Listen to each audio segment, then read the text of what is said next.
Baiklah, saya akan membacakan materi yang pertama, yaitu pengertian qard.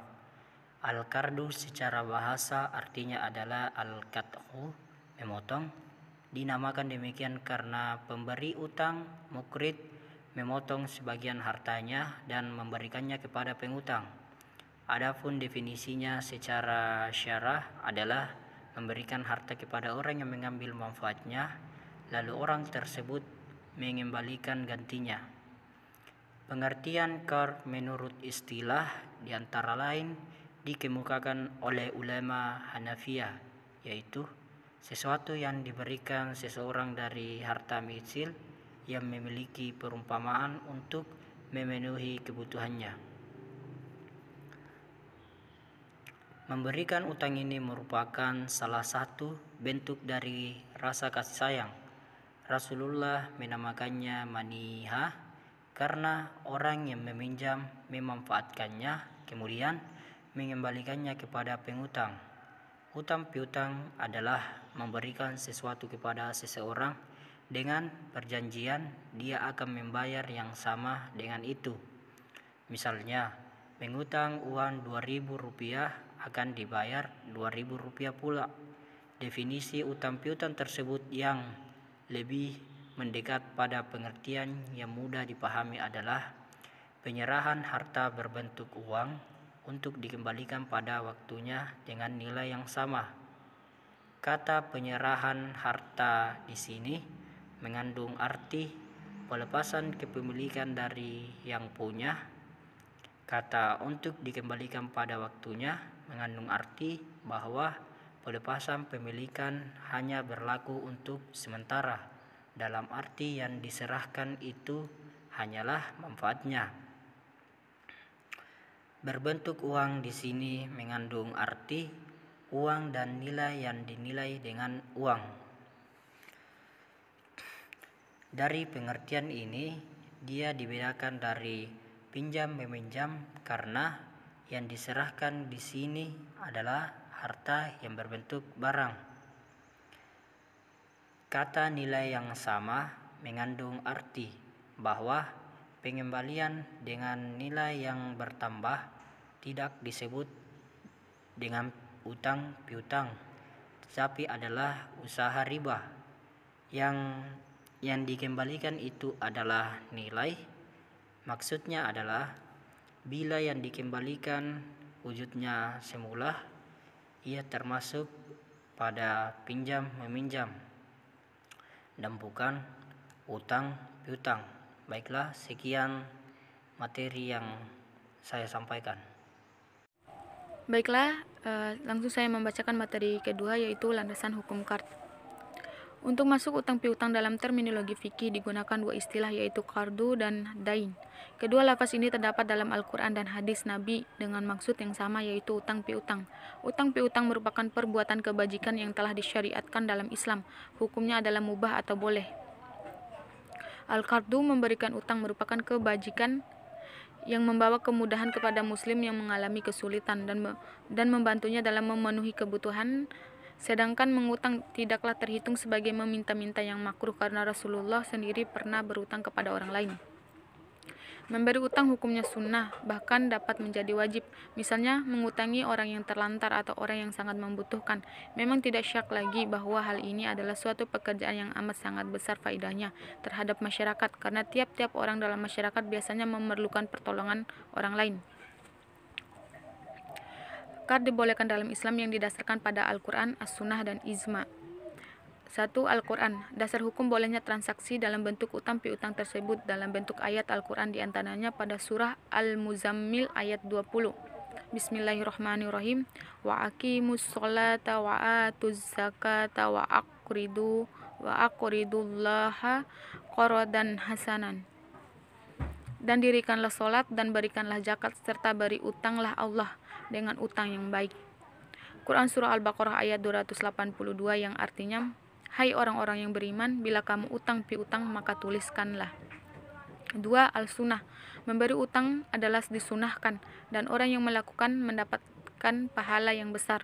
Rasulullah SAW bersabda yang artinya, dari Ibnu Mas'ud radhiyallahu anhu berkata, bahwasannya Nabi Shallallahu alaihi wasallam bersabda, tidaklah seorang muslim memberikan pinjaman kepada saudaranya sesama muslim sebanyak 2 kali pinjaman, melainkan Allah Subhanahu wa taala akan menghitungnya sebagai sedekah sebesar yang dipinjamkan tersebut 1 kali. Hadis riwayat Ibnu Majah.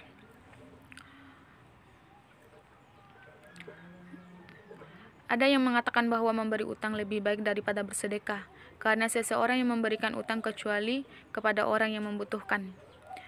Dasar dalam hadis Nabi diantaranya adalah yang disampaikan oleh Abu Hurairah menurut riwayat Al-Bukhari, yang artinya Abu Hurairah radhiyallahu anhu meriwayatkan bahwa Nabi Muhammad sallallahu alaihi wasallam bersabda, barang siapa yang mengambil harta manusia dan ingin melunasinya, niscaya Allah akan melunaskan atasnya, dan barang siapa yang mengambil dan ia ingin menghilangkan, niscaya Allah menghilangkannya. Hadis riwayat Bukhari. Juga hadis Nabi yang diriwayatkan oleh Ibnu Majah dan Al-Hakim, yang artinya Allah akan bersama memberi pertolongan pada orang yang berhutang yang ingin melunasi hutangnya sampai dia melunasi hutang tersebut, selama hutang tersebut bukanlah sesuatu yang dilarang oleh Allah. Hadis riwayat Ibnu Majah. 3. Ijma. Kaum muslimin sepakat bahwa qard dibolehkan dalam Islam. Hukum qard adalah dianjurkan atau madhub bagi mukrib dan mubah bagi muqtarid. Berdasarkan hadis yang diriwayatkan oleh Ibnu Majah di atas, juga ada hadis lainnya yang artinya Abu Hurairah berkata, Rasulullah Shallallahu alaihi wasallam telah bersabda, barang siapa melepaskan dari seorang muslim dari satu kesusahan dari kesusahan di dunia, niscaya Allah melepaskan dia dari kesusahan hari kiamat. Barang siapa memberi kelonggaran pada seseorang yang kesusahan, niscaya Allah akan memberikan kelonggaran baginya di dunia dan di akhirat. Dan barang siapa menutupi aib seorang muslim, niscaya menutupi aibnya di dunia dan akhirat. Dan Allah selamanya menolong hambanya selama hambanya mau menolong saudaranya. Hadis riwayat Muslim. Baiklah, sekian materi yang saya sampaikan. Saya Siti Fadila Herani selaku pemateri ketiga yang akan membacakan materi rukun dan syarat qard. Ada 3 rukun utang piutang. Yang pertama, lafaz atau kalimat mengutang, seperti saya utangkan ini kepada engkau. Jawab yang berutang, saya mengaku berutang kepada engkau. Yang kedua, yang berpiutang dan yang berutang. Yang ketiga, barang yang diutangkan. Tiap-tiap barang yang bisa dihitung boleh diutangkan, begitu pula dengan mengutangkan hewan, maka dibayar dengan jenis hewan yang sama. Unsur yang terlibat dalam transaksi utang piutang tersebut adalah orang yang berutang, orang yang memberi utang, dan objek utang piutang, yaitu uang atau barang yang dinilai dengan uang dan tenggang waktu pembayaran. Pihak yang terlibat transaksi yaitu daim dan muddaim adalah orang yang telah cakap dalam bertindak terhadap hak-hak dan berbuat kebajikan, yaitu telah dewasa, berakal sehat, dan berbuat dengan sendirinya tanpa ada paksaan. Sedangkan syarat yang berkenaan dengan objek yaitu uang adalah jenis yang nilainya memiliki sempurna dari yang memberi utang dan yang dapat diserahkan pada waktu wakaf, sedangkan yang menyangkut dengan tenggang waktu harus jelas, dan dalam masa itu uang yang diserahkan telah dapat dimanfaatkan. Diisyaratkan untuk sahnya pemberian utang ini bahwa pemberi utang adalah orang yang boleh mengeluarkan sedekah. Maka seorang wali atau pengasuh anak yatim tidak boleh memberikan utang dari harta anak yatim yang ia asuh tersebut. Diisyaratkan juga diketahuinya jumlah dan ciri-ciri harta yang diutangkan agar dapat dikembalikan kepada pemiliknya. Dengan demikian, piutang tersebut menjadi utang di tangan orang yang meminjam, dan ia wajib mengembalikannya ketika mampu dan tanpa menunda-nundanya. Qard dipandang sah apabila dilakukan terhadap barang-barang yang dibolehkan syarat. Selain itu, qard pun dipandang sah setelah adanya ijab kabul seperti pada jual beli hibah. Sekian dari saya. Selanjutnya materi akan dibawakan oleh pemateri keempat. Assalamualaikum warahmatullahi wabarakatuh. Sebelumnya perkenalkan, nama saya Fahrul Mesa Putra, NIM 90501200066. Jadi saya akan melanjutkan pemaparan materi yang telah didahului oleh teman-teman saya, dan saya diposisikan sebagai pemateri yang keempat dalam materi mengenal qard, yaitu bagian D, pelaksanaan qard. Pelaksanaan qard terbagi menjadi 4. Yang pertama, adanya tambahan. Diharamkan bagi pemberi utang mensyaratkan tambahan dari utang yang ia berikan ketika mengembalikannya. Para ulama sepakat, jika pemberi utang mensyaratkan kepada pengutang untuk mengembalikan utangnya dengan adanya tambahan, kemudian si pengutang menerima, maka itu adalah riba. Dan yang dipraktikkan bank-bank sekarang ini, yaitu memberi pinjaman dengan adanya bunga, adalah jelas-jelas riba, baik berupa pinjaman konsumtif maupun pinjaman produktif, sebagaimana yang mereka namakan. Maka pemberi utang, baik bank, perorangan maupun perusahaan, tidak boleh menerima tambahan yang disyaratkan. Apapun nama dan bentuk tambahan tersebut, baik dinamakan sebagai laba, baik dinamakan sebagai hadiah, dan lain sebagainya.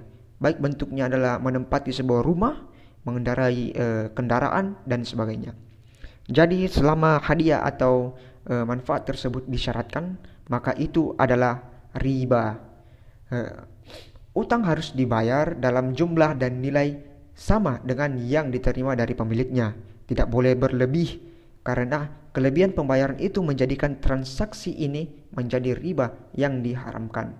Hal ini sesuai dengan sabda Nabi Muhammad SAW dalam hadis dari Ali radhiyallahu anhu menurut riwayat Al-Haris bin Usamah yang artinya, setiap utang yang menghasilkan keuntungan adalah riba.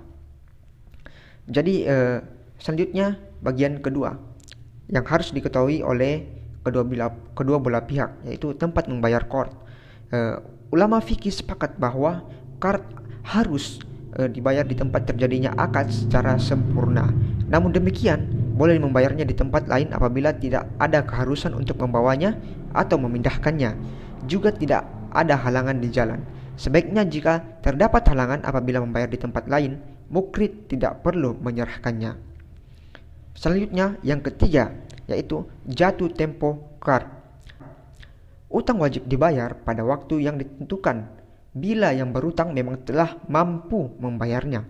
Bila dia mampu membayarnya tetapi menangguhkan pembayarannya, dia dinyatakan sebagai orang yang salim, sebagaimana dikatakan Nabi dalam hadis dari Abu Hurairah yang diriwayatkan oleh Abu Daud dan lainnya. Sabda Nabi dari Abu Hurairah menurut riwayat Al-Bukhari yang artinya, tindakan orang kaya yang menangguh-nangguhkan hutangnya adalah salim. Selanjutnya hal-hal yang harus diketahui dari kedua belah pihak dalam pelaksanaan qard, yaitu jaminan atau rungguhan.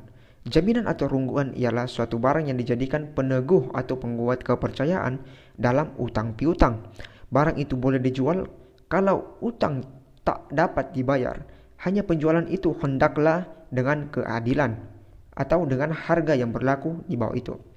Rasulullah Shallallahu Alaihi Wasallam dari sabdanya dari Anas, ia berkata, telah merengguhkan baju besi beliau kepada seorang Yahudi di Madinah sewaktu beliau mengutang syair atau gandum dari seorang Yahudi untuk ahli rumah beliau.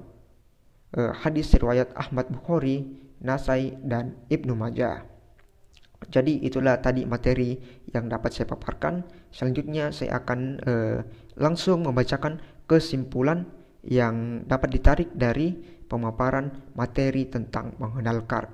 Kesimpulannya adalah dari uraian yang dapat kita simpulkan, yang pertama, pengertian secara bahasa yaitu memotong secara syara adalah memberikan harta kepada orang yang mengambil manfaatnya, lalu orang tersebut mengembalikan gantinya.